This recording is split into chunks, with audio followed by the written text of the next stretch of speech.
जय हिंद, वंदे मातरम। दोस्तों, आप लोग का स्वागत है मेरे चैनल नहीं, आप लोग का स्वागत है मेरे गांव में। ये मेरा गांव है और पीछे आप देख रहे हैं ये हमारा खेत है और मैं अपने एक शानदार अर्जुन पर बैठा हूँ। इस ट्रैक्टर का नाम भी अर्जुन है, महिंद्रा का अर्जुन। दोस्तों, मेरा जन्म इसी गांव में हुआ था और मैं अपने इस सफ़र की थोड़ी सी बात करना चाहूँगा। कैसे एक ही साल में डेढ़ डेढ़ साल के अंदर और इतनी बड़ी छलांग लग गई कि आज भारत का सबसे बड़ा एनालिस्ट कह सकते हो या फिर ये कह सकते हो कि भारत का सबसे महंगा एनालिस्ट और सबसे महंगा कोर्स है मेरा। तो ये जो सफ़र रहा है ये कैसे इतना महंगा हो गया। हो सकता है कि ये कहानी आप लोगों की भी हो सकता है इस कहानी से आपको कुछ सीख मिल जाए। तो दोस्तों, मैं शुरुआत करता हूँ।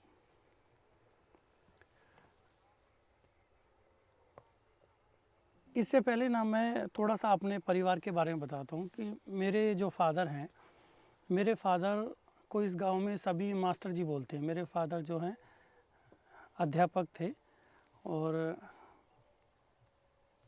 गांव में पढ़ाना बच्चों को और स्कूल के बाद भी उनको फ्री ट्यूशन देनी, ये मेरे फादर का काम था कि कैसे भी करके इस गांव का नाम रोशन करना है, इस गांव के बच्चों को बढ़ाना है, इस गांव के बच्चों को एजुकेशन देनी है। तो मैं उस टाइम तीसरी क्लास में था, थर्ड में था। फिर मेरे फादर की नौकरी लग गई, बैंक में नौकरी लग गई और बैंक ऑफिसर वो सेलेक्ट हुए। फिर बैंक मैनेजर, सीनियर मैनेजर बने वो और रिटायर हो गए। तो उनका लेकिन एक हमेशा से ये था कि इस गांव को बस आगे बढ़ाना है, यहाँ के बच्चों को एजुकेशन देनी है। उनको गांव में कई बार सभाएं भी होती थी तो हर बार बोलते थे कि पढ़ना चाहिए, पढ़ के नाम रोशन करो, ये करो वो करो। तो उनका एक ख्वाब था कि इस गांव को बहुत बड़ा बनाना है। और मैं देखता भी था गांव में हर कोई जब भी जाते थे, मास्टर जी राम राम, मास्टर जी राम राम, गुरु जी राम राम, यही चलता था। और चाहे बड़ा हो छोटा हो, हर कोई मेरे फादर साहब की बहुत इज्जत करते हैं गांव में। तो मेरा भी यही था कि चलो मैं भी कुछ ऐसा करना चाहता हूँ। मतलब मैं तो इतना पढ़ा लिखा नहीं, बस मैंने बीटेक ही की है और फादर साहब ने तो बहुत सारी डिग्री ली है, तो मैं क्या एजुकेशन देता। लेकिन मुझे ये था कि हाँ, मैं अगर एजुकेशन नहीं दे सकता लेकिन कुछ ऐसा काम करूँ जिससे गांव का नाम रोशन हो जाए। बहुत कोशिश की, मैं चाहता था मैं रेसलर बनूं, लेकिन जो फादर साहब है वो कहते हैं नहीं, इंजीनियर बनना है। तो इंजीनियर बना दिया, लेकिन इंजीनियर बना के कुछ कर नहीं पाए। फिर उसके बाद नौकरी तो थी नहीं और नौकरी करने की इच्छा भी नहीं थी। फिर मैंने सोचा कि चल कुछ काम करते हैं। बहुत सारे काम धंधे मैंने किए लेकिन सफलता कहीं नहीं मिली। फिर मेरा पैशन था ट्रैवलिंग का और मैं बहुत ट्रैवलिंग करता था, बहुत यात्राएं की है मैंने। पहाड़ों पर जाता था, ट्रैकिंग करता था, कैंपिंग करता था। फिर मैंने कॉन्सेप्ट निकाला कि मैं क्यों ना अपने गांव के दर्शन कराऊं, जो फॉरेनर है उनको अपना गांव दिखाऊं या फिर जो दिल्ली में लोग रहते हैं उनको अपना गांव दिखाऊं। तो मैंने एक कॉन्सेप्ट तैयार किया कि साइकिल पर गांव दिखाना है कि हेल्थ भी ठीक रहे। मैंने साइकिल परचेज़ की और एक टूर निकाल दिया, विलेज टूर निकाला मैंने और सब बच्चों को लेके चलता था। और जैसे गांव पीछे ये गौशाला, इधर यहाँ गौशाला का राइड किया हमने, अपने गांव से चले 15 किलोमीटर की राइड करते थे। उसमें पूरे गांव के खेत ये सब दिखाते थे, कैसे खेती होती है, ऑर्गेनिक खेती कैसे करते हैं, और गौशाला दिखाई। तो ये सब लोगों ने देखा, बड़ा पसंद किया उसको। फिर मैंने कैंपिंग शुरू करी। इन्हीं खेतों में मैं कैंप लगा देता था और यहाँ पर बोन फायर करते थे, म्यूज़िक चलता था और गांव से लस्सी आ जाती थी और वही गांव का खाना चूल्हा वूल्हे पर ये हम सब यहाँ पर खाना पका के, मतलब बहुत अच्छा माहौल क्रिएट करके एक फ़ील आता था कि हाँ, हम गांव की एक लाइफ जी रहे हैं। वो मैं उन शहर के लोगों को दिखाता था ऐसा। तो ये कॉन्सेप्ट अच्छा चला। फिर होता क्या है कि एक दिन ऐसा हुआ कि गांव में होते ना हर तरीके के लोग होते हैं, पैर खींचने वाले भी होते हैं, टांग खींचने वाले भी होते हैं। तो कुछ टांग खींचने वाले तत्व पैदा हो गए और उनको लगा एक दिन मैं यहाँ पर अंग्रेज को भी ले आया और दिखाया मेरा गांव देखो, मंदिर दिखाया, टेंपल दिखाया और घुमा फिरा के लेके आया। उसको भी बड़ा पसंद आया। तो मुझे लगा कि लोग इस चीज़ को पसंद कर रहे हैं और गांव में हर बार कोई ना कोई साइकिल टूर मेरे चलते रहते थे। फिर हुआ क्या कि एक किसी ने मतलब गड़बड़ कर दी, एक हादसा ऐसा हो गया और उस हादसे ने ऐसा काम किया कि मेरी लाइफ बिल्कुल चेंज हो गई। मैं जो सोचता था गांव के लिए कुछ ऐसा करूं, मेरा गांव से एकदम मन हट गया कि नहीं यार, किसी के लिए कुछ नहीं करना, क्योंकि यहाँ खींचने वाले बहुत हैं। अब लॉकडाउन लग गया, ये कैंपिंग का काम जो भी है ये सब तो ख़त्म हो ही चुका था, ट्रैवलिंग का काम मेरा ख़त्म हो गया था। फिर मैंने सोचा क्या करूं।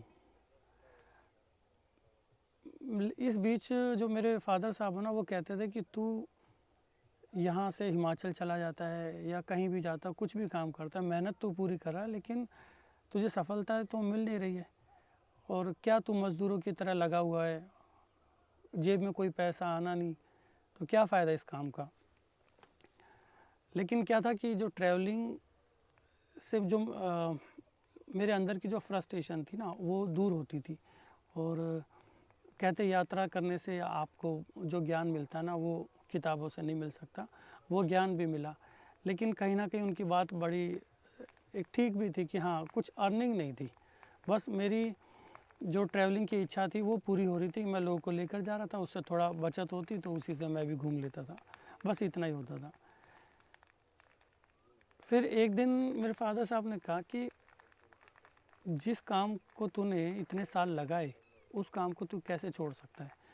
मैं ट्रेडिंग पहले से ही करता आ रहा था और एक टाइम पर मेरे पास पैसे नहीं थे तो मैंने छोड़ दिया था, बीच में डाउनफॉल हुआ, कुछ गलतियों से हुआ। तो मुझे उनकी बात यही समझ आई कि हाँ, जिस काम को आप इतने साल से कर रहे हो उसको छोड़ना नहीं चाहिए। मैंने फिर से एक बार एंटर किया MCX में, कमोडिटी मार्केट में। अब दोस्तों, जो गलती मैंने पहले की थी कि जैसे स्टॉप लॉस नहीं लगाता था या बहुत सारे एक ट्रेडिंग साइकोलॉजी होती है जो मैंने उस टाइम गलतियां करी थी, फिर मैंने उसको सुधारा, लॉकडाउन में सुधारा। और मैंने उधार लिया, बैंक से लोन लिया, वो लोन मेरा आज भी चल रहा है और मैंने उस लोन को अभी तक उसका भुगतान नहीं किया। मैं अभी तक जो उसकी किस्तें आती है मैं अभी भी भर रहा हूँ। 13,080 की मेरी किस्त लगती है। बिज़नेस लोन मैंने लिया था, HDFC बैंक से लिया था और आप देख सकते हैं साइड में स्क्रीनशॉट दिखा दूँगा। मैंने आज तक नहीं भरा है। दोस्तों, आप लोगों को तो जानते ही हैं कि वो लोन कुछ भी नहीं है जो मैंने लिया था, एक बार में भर सकता हूँ। लेकिन मैं इसलिए नहीं भर रहा हूँ क्योंकि मुझे अच्छा लगता है। मुझे जब वो लोन की किस्त आती है ना, हर बार एक मैसेज आता है बैंक से कि, और एक फ़ोन भी आ जाता है कि अपने बैंक में आप अकाउंट में पैसा पूरा रखना, आपकी किस्त है 4 तारीख को आपकी किस्त लगेगी। तो मुझे ना मेरी औकात समझ आती है कि मैं कहाँ से उठा था और कैसे मैंने इस बाज़ार में मैं कैसे आया, कैसे एंटर किया, लोन लिया, क्या क्या सेक्रीफाइस किए और कैसे मैं बढ़ा। वो चीज़ें जब मैं याद करता हूँ तो मुझे अच्छा लगता है और इंसान को अपनी औकात का पता होना चाहिए। तो ये लोन तो मैं जब तक चलेगा चलाएंगे इसको, और 1 साल चलेगा शायद। अब मैंने एंटर कर लिया इस कमोडिटी मार्केट में। फिर मैंने एक वीडियो बनाई और वो वीडियो मेरी वायरल हो गई। उसमें मैंने 5 गोल्डन रूल्स बनाए थे कमोडिटी मार्केट में कि आपको जब भी ट्रेड करना है क्या करना चाहिए। और जब मैंने देखा उस पर व्यूज़ आने शुरू हो गए, लोगों के फ़ोन आने शुरू हुए, मैसेज आने शुरू हुए, फिर मैंने एक और वीडियो बनाई, फिर दूसरी, फिर तीसरी, फिर धीरे धीरे मैं वीडियोस बनाता चला गया और एक मेरी वीडियो जो 21 मिनट की है। उस वीडियो में मैंने वो सारी चीज़ें बताई जो एक ट्रेडर के साथ में होता है। एक ट्रेडर को क्या क्या सेक्रीफाइस करने पड़ते हैं। क्षमा करना, कुत्ता भूख रहा है। ये कुत्ते जो ना, ये हर जगह ऐसे ही भूखते हैं, इनका काम है भूखने का। तो अब जैसे मैं वीडियो बना रहा हूँ, कुछ कुत्ते ऐसे भी हैं, ऑनलाइन वाले कुत्ते भी हैं, तो वो भी भूखते रहते हैं। तो हमें क्या करना चाहिए, इनको इग्नोर कर देना चाहिए। और ये चुप नहीं होंगे, और ये लगातार, ये ना, ये आपने सुना एक राक्षस था बहुत पहले, रक्त बीज नाम है उसका था। वो रक्त बीज क्या होता है कि जैसे एक रक्त की बूंद गिरती थी धरती पर, वैसे ही उसके समान एक राक्षस पैदा हो जाता था। तो ये वैसे ही राक्षस है, वैसे ही कुत्ते हैं, ये भूखते रहेंगे। और अगर आप इन्हें कुछ नहीं कहोगे तो ये चुप हो जाएंगे। ठीक है, तो इनको इग्नोर करते हैं। हाँ जी, तो मैं कहा था, हाँ मेरी वीडियो वायरल हो गई, 3-4 मैंने वीडियो बनाई और वो बढ़ती चली गई।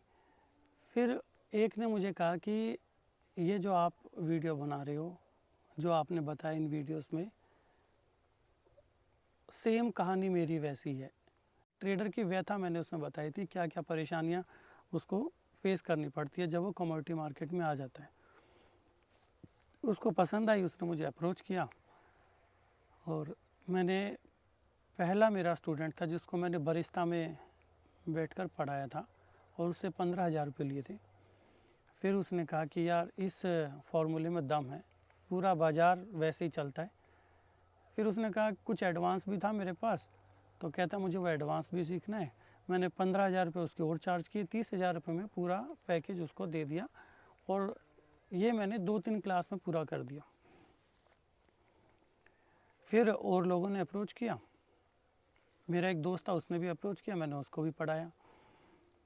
फिर तीसरा बैच हुआ, तीसरे बैच में 15 लोग आए, फिर 30 आए, फिर 50 आए, फिर 100 आए, फिर 150 आए, फिर 200 आए, नहीं फिर 80 आए।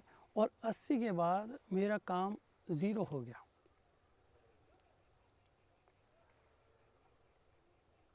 ज़ीरो कैसे हो गया वो बताता हूँ। मैंने कहा ना कि जब आप कुछ अच्छा करते हो तो आपकी टांग खींचने वाले आपको दिखाई देंगे, मिलेंगे और टांग खींचेंगे, वो आपको ऊपर जाने नहीं देंगे। 2018 में एक ऐसा हादसा हो गया था मेरे साथ, जिसकी वजह से मैंने ये प्रण ले लिया था कि इस गांव में मैं तभी घुसूंगा जब मैं कुछ बढ़िया कर लूँगा। और वो मैंने किया भी। अब यहाँ भी ऐसा ही हुआ कि जब मैं बढ़ने लगा, मेरी टांग खींचने वाले पैदा हो गए। और ये टांग खींचने वाले कोई और नहीं होते, ये आपके साथी होते, जिनको पढ़ाया, उनको साथ में रखा। फिर उन्होंने कभी ये वीडियो, ये जो राक्षस है ना रक्त बीज, जो जिन्होंने कांड किए या जो भी परेशानी मेरे साथ हुई, इसकी वीडियो कभी बनाऊंगा। मुझे देखो 1 साल हो गया, मैंने कभी किसी के बारे में ये नहीं कहा कि यार इसने मेरे साथ ऐसा किया, उसने मेरे साथ ऐसा किया, ये हुआ, फलाना हुआ, ढिमकाना, कुछ भी नहीं बोला मैंने, आज तक नहीं बोला। लेकिन आज मैं दुबई जा रहा हूँ तो सोच रहा हूँ कि दिल की वो भड़ास जो है ना, वो मैं निकाल के जाऊँ और बताऊँ कि क्या क्या हुआ था। कि जब एक इंसान कुछ अच्छा काम करता है ना, उसके पीछे कैसे लोग उसको घेरते हैं और कैसे गिराने की कोशिश करते हैं। एक बार 2018 में गिराया, वो तो गांव के कुछ लोग थे।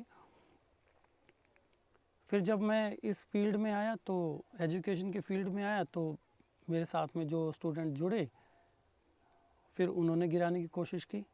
और एक समय ऐसा आ गया था, पैसा तो मेरे पास आ गया, बहुत अच्छा पैसा आ गया, कोई दिक्कत ही नहीं थी, लेकिन मेरा काम जो है ज़ीरो कर दिया। अब यहाँ पर जो बात आ गई वो ईगो की बात आ गई, मेरी ईगो हर्ट हो गई। पैसे की तो कोई दिक्कत ही नहीं थी, लेकिन ऑनलाइन मेरी वीडियोस बना के एक ने, और मेरा मोबाइल चुरा के, वो सारी वीडियो मैं एक वीडियो बनाऊंगा इन राक्षसों की, जिसमें सारी कहानी मैं बताऊंगा कैसे क्या क्या हुआ था। अभी समय नहीं है, अभी बात करेंगे, अभी मैं आगे स्टोरी कंप्लीट करता हूँ इन राक्षसों की, तो बाद में बात कर लेंगे। तो दोस्तों मुझे 1 साल पहले इन्होंने मेरा मोबाइल चुरा के मेरी वीडियोस वगैरह बना के मेरा चैनल डिलीट करके मेरे को ज़ीरो करने की कोशिश करी। तब मेरे फादर साहब ने एक बात कही थी, हमारा 100 लोगों का परिवार है और जब वो अलग हुआ तो खाट से लेके सुई, कटोरी, थाली सब बट गया, एक एक चीज़ें बट गई थी। तब फादर साहब ने कहा था कि देखो, जो आपका ज्ञान है ना वो कभी नहीं बढ़ सकता, कोई भाई आपका ज्ञान नहीं लेके जाएगा, सब कुछ बढ़ जाएगा, खाट, कटोरी, सुई, घर, ज़मीन, जायदाद, पैसा, एक एक पाई बटेगी, लेकिन ज्ञान नहीं बटेगा। जब काम ज़ीरो कर दिया, कोई स्टूडेंट नहीं आ रहा था, तो मुझे फादर साहब की वो बात याद आई। तो मैंने कहा कोई बात नहीं, ज़ीरो हो गए, कोई नहीं, फिर से शुरू करेंगे, फिर से खड़े होंगे। और मैंने बेंगलोर में एक स्टूडेंट को पढ़ाया दोबारा से, जैसे मैंने बरिस्ता में पहला स्टूडेंट पढ़ाया। फिर उसके बाद मैंने 4-5 लोगों को पढ़ाया। और उससे पहले मैंने कुछ गलती भी करी थी कि मैंने एक झूठ बोला था उस टाइम पर कि बेंगलोर में मेरा सेमिनार है, 50 बच्चे मैंने स्कूल के कॉलेज के बच्चे मैंने बैठा दिए और अच्छी ब्रांडिंग वगैरह करके मैंने दिखाया कि देखो ये मेरे स्टूडेंट है, ताकि लोगों को लगे कि हाँ ये अभी भी इसका काम चल रहा है। लेकिन झूठ कभी नहीं चलता है, कभी नहीं चलेगा झूठ। मेरा एक फ्रेंड ने बोला भी था कि यार तू ऐसा मत करना, ये चलेगा नहीं, तू सच की रास्ते पर चल और कामयाबी मिलेगी। फिर मैंने देखा झूठ तो पकड़ में भी आ गया, कोई बात नहीं, ठीक है। फिर मैंने एक जन को पढ़ाया, फिर 5 लोग आए, फिर 13 लोग आए, फिर 30 लोग आए, फिर 50 लोग आए, फिर 100 लोग आए, फिर 150 आए, फिर 200 आए।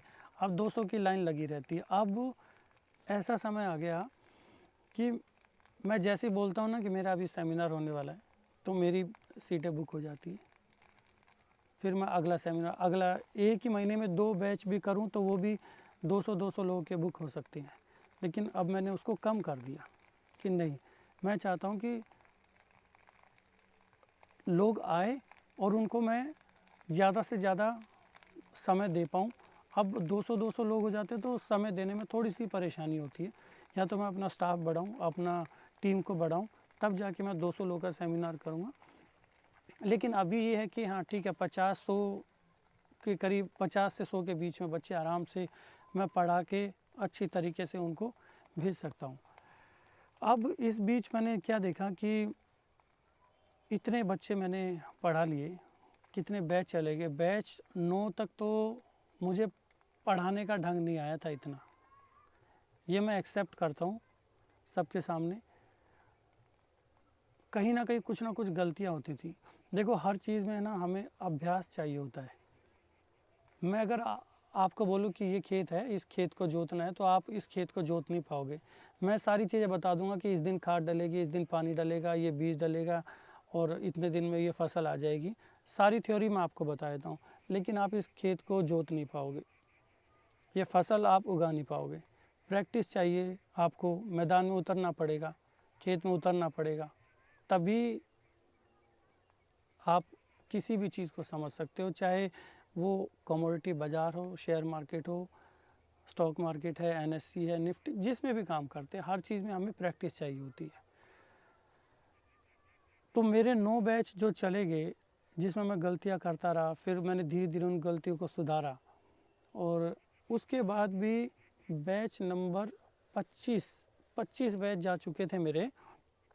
तब जाके मुझे समझ आया, नहीं भाई, मैं समझा तो देता हूँ अच्छा, बैच नंबर 9 तक तो ठीक ठाक समझाया, 11-12 में और ठीक हो गया, 15, 16, 17, 18, 19 में बढ़िया था, और अभी 23, 24, 25 इसमें तो माशाल्लाह बहुत बढ़िया मैंने पढ़ाया।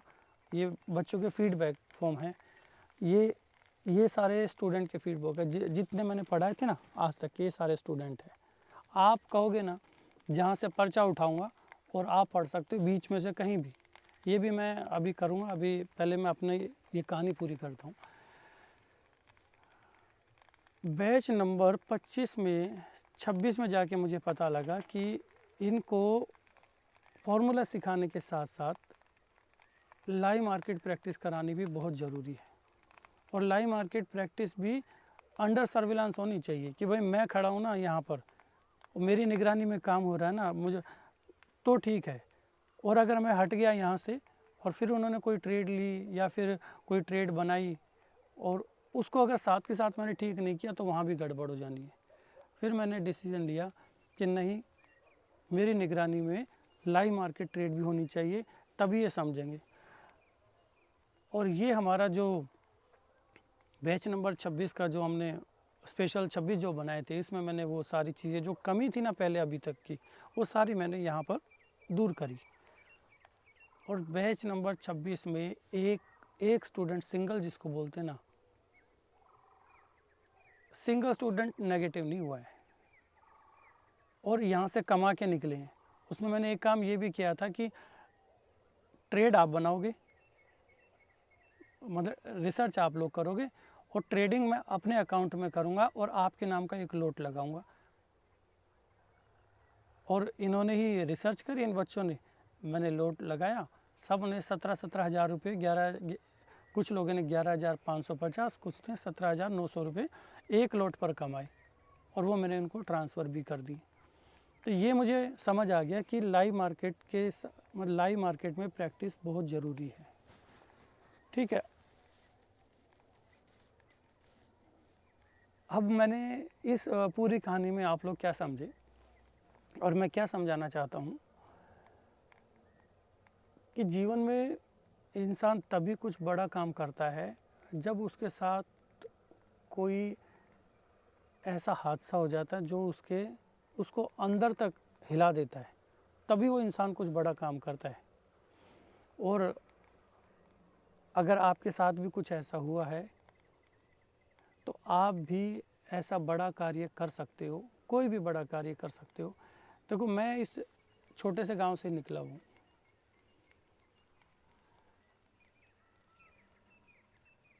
और मैं नहीं, ये आप सबको पता है कि आज कितना मैं चार्ज करता हूँ भारत में।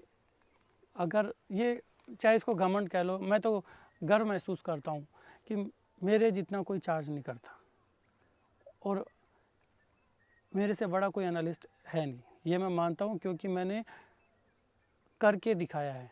मैंने किसानों को भी पढ़ाया है, मैं वो गणना नहीं करूँगा कि मैंने किस किस को पढ़ाया, लेकिन जिसको भी पढ़ाया मैंने दिल से पढ़ाया है और उसको परफेक्ट बना के ही भेजा है। और ये जो फीडबैक फॉर्म है, ये साक्षात उसके गवाह है। आपको मैं पढ़ाता हूँ, दिखाता हूँ कि बच्चों ने क्या लिखा हुआ है। ये 23/1/2022, ये तो अभी का ही है, मतलब पिछला ही बैच है, बैच नंबर 26। मैं इनका नाम वाम नहीं दिखाऊंगा भाई, ठीक है। ये बैच नंबर 26 का फीडबैक फॉर्म है, आप पढ़ लेना इसको रोक कर यहाँ पर, और बाकी मैं भी पढ़ देता हूँ। नमस्कार सर, आपका जो सिखाने का तरीका है बहुत अच्छा है। जब तक पूरी बात समझ नहीं आती तब तक सिखाते हो, और जब तक सामने वाले का आंसर नहीं मिलता तब तक सिखाते हो। ये मुझे बहुत अच्छा लगा, ऐसा कहीं भी नहीं है। बहुत खुश हूँ मैं आपके पास आया हूँ, पूरी उम्मीद है कि सीख के ही जाऊँगा। धन्यवाद सर। ये 23/1/2022 और ये हमारा बैच संपूर्ण हुआ था 26 तारीख को। इसने लिखा सीख कर जाऊँगा, तो मतलब अभी तक सीखा नहीं था। और 26 तारीख को जब हम गए ना, 26 तारीख के बाद ही गए थे, तो ये सब पैसा लेकर ही गए हैं। ये तो मैंने अपनी कहानी बताई, जो मन में था वो मैंने आप लोगों को बताया कि कोई भी इंसान जिसके साथ कुछ हादसा हो जाता है या कभी किसी की कोई बेइज्जती हो जाती है और वो बेइज्जती उसको इतनी गहरी चोट दे जाती है, इतनी गहरी चोट दे जाती है कि वो या तो उसको बहुत नीचे गिरा देगी और या उसको बहुत ऊपर लेकर जाएगी। ये डिपेंड करता है आप पर कि आपको वहाँ से नीचे गिरना है कि वहाँ से बहुत ऊपर बढ़ना है। अब सारी कहानी का रिज़ल्ट क्या है, क्यों मैं आपको ये स्टोरी सुना रहा हूँ। मैंने इतने बच्चों को पढ़ाया, जैसे मैंने बताया कि लोगों ने मुझे खींचा भी बहुत, वीडियोस भी बनाई। लेकिन आप लोगों को बताऊं कि जब आप आगे बढ़ते हो तो ये समझ लो कि आपके खिलाफ लोग खड़े होंगे, और जो लोग आपके खिलाफ खड़े होंगे वो कभी कामयाब नहीं होते, क्योंकि वो किसकी बुराई कर रहे हैं? वो बुराई कर रहे हैं तरक्की की। और जब आप तरक्की की बुराई करते हो तो तरक्की कभी आपको हासिल नहीं होती। जिसकी बुराई करोगे वो कभी आपको हासिल नहीं होगा। लेकिन वो जो नेगेटिव लोग उसको गिराने की कोशिश करते हैं। बहुत लोगों ने कोशिश करी लेकिन कुछ नहीं कर पाए। बीच में एक बार हो गया था कि ठीक है, बिल्कुल काम ज़ीरो कर दिया, एक स्टूडेंट भी नहीं आया, लेकिन हम अपने नियम पर, अपने जो सच्चाई थी उसके साथ चलते रहे। और पहले आते थे 20-30 लोग, अब 200-200 लोग आने लग गए। और अब ऐसा हो गया कि अगर आज मैं ग्रैंड सेमिनार की बात करूं तो एक बैच में 1000 बच्चे भी आ सकते हैं। अगर मैं बोल दूं कि ग्रैंड सेमिनार करूंगा, ये भी हो सकता है। लेकिन दोस्तों अब क्या है, अब आ गया हमारा यहाँ से दुबई जाने का समय। अब आप लोग सोच रहे होंगे, कुछ लोग बोल रहे हैं कि ये दुबई भाग जाएगा, ये दुबई भाग रहा है। मतलब लोगों का काम है कहना, कुछ भी बोलना, उनको बोलने से मतलब है। भगवान ने जुबान क्या दे दी, बस कुछ भी बोल दो। यहाँ से अगर मैं दुबई चला गया तो कह देंगे दुबई भाग गया, और अगर मैं दुबई नहीं जाता हूँ तो कहेंगे कि इसने जाना ही नहीं। तो ये तो लोग हैं, इनका काम है कहना, और लोगों का काम है कहना, और ये कहते ही रहेंगे। मैं दुबई क्यों जा रहा हूँ दोस्तों, वो समझो। देखो, जो मेरे फादर का सपना था कि कुछ करना है गांव के लिए, और उन्होंने जितना एफर्ट मारा, ठीक है, मैं चाहता हूँ कि मैं अपने गांव में कुछ ऐसा कर दूँ जो कि आने वाली पुश्ते भी याद करे कि हाँ, किसी ने कुछ ऐसा किया था। मैं अपने पिताजी का, अपने दादा, अपने परदादा, उनका नाम रोशन करना चाहता हूँ कि हाँ, ये हमारा बच्चा है, कोई भी आने वाले टाइम में कहे कि हाँ, इसने कुछ करके दिखाया। तो दोस्तों उसके लिए क्या है, मुझे जाना है यहाँ से दुबई। और दुबई क्यों जा रहा हूँ वो समझिए। दुबई जाने का रीज़न ये है, मैं ये देख रहा हूँ कि दुबई ने के बाद में तरक्की की है। और देखो, जिसने तरक्की की है ना, उसकी बुराई मत करो। जिसने तरक्की की है उसको समझो कि उसने कैसे की है। तो वो फील लेने के लिए, वो महसूस करने के लिए मैं यहाँ से दुबई जा रहा हूँ। ऐसा नहीं है कि भारत नहीं आएंगे, भारत आएंगे, लेकिन उस जगह को महसूस करना है और समझना है कि कैसे दुबई 1990 के बाद एकदम ऐसी छलांग लगाई कि आज दुबई को पूरा वर्ल्ड जानने लग गया है। बस कुछ मेरे साथ में, मेरी टीम में कुछ बच्चे हैं, वो भी साथ जाएंगे। आगे क्या होगा वो अगली वीडियो में बताऊंगा मैं। लेकिन दुबई से वापस आएंगे ऐसा नहीं है, आएंगे वापस, और सेमिनार भी करेंगे, लिमिटेड करेंगे। जो मकसद है ना अपना, वो सिर्फ सेमिनार लेने का नहीं है, वो मकसद कुछ और है। और जब ये बात आप लोगों को समझ आएगी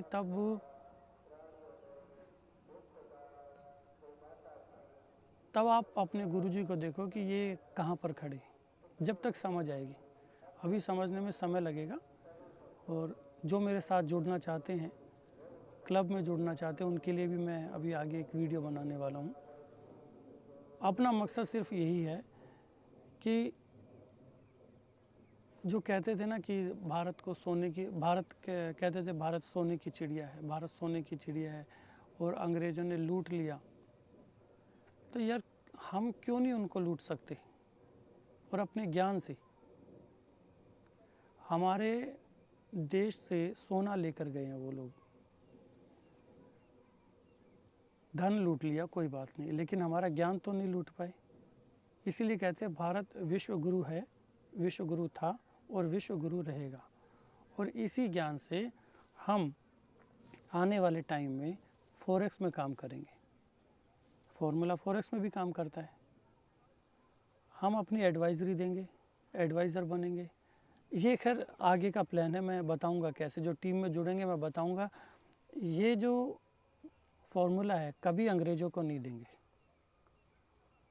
हम जो बाहर लोग बैठे हैं, अपने लोग बैठे, उनको पढ़ाएंगे और उनको बोलेंगे तुम एडवाइज़र बनो और तुम इनसे चार्ज करो, जैसे मैं आज भारत में बैठ के आप लोगों से चार्ज करता हूँ। बहुत बड़ा काम करेंगे, धीरे धीरे करेंगे, समझाएंगे। अभी अंधेरा होने वाला है। मन की बात यहीं रोकता हूँ, यहाँ इसको विराम देता हूँ और जय हिंद, वंदे मातरम।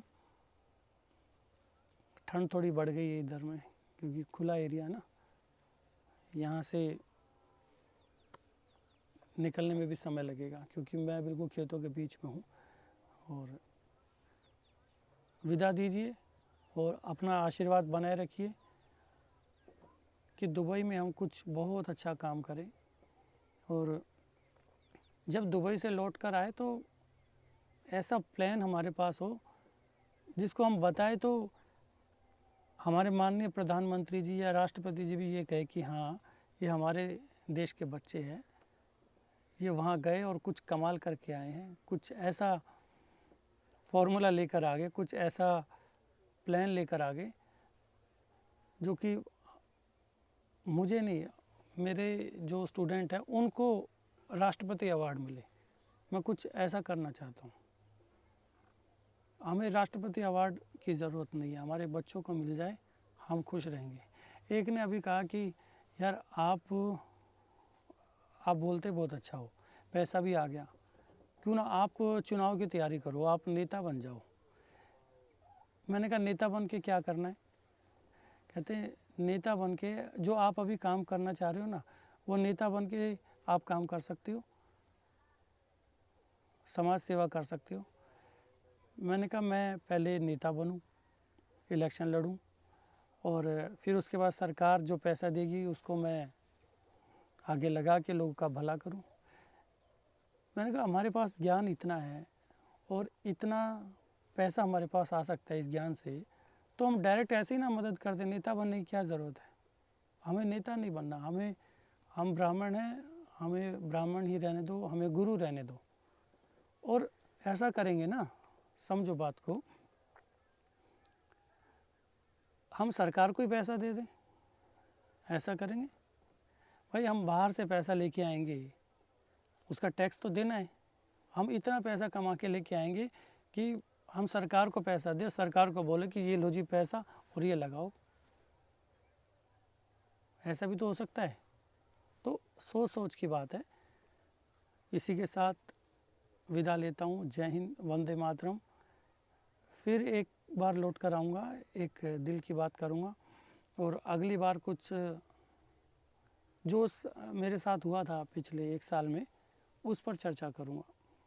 उसका एक अलग से चैनल बना दूँगा, आप लोग उसको सब्सक्राइब करना। और जो M6 लाइव रिसर्च क्लब में जुड़ना चाहता है उसके लिए भी वीडियो बनाऊँगा। थोड़ा सा समय दे दो, बिज़ी हूँ, क्योंकि अभी ये अपना फिर से सेमिनार आकर खड़ा हो गया 11 फरवरी को। तो बैक टू बैक सेमिनार चलते हैं, टाइम मिलता नहीं। ठीक है जी, जय हिंद, वंदे मातरम, नमस्कार।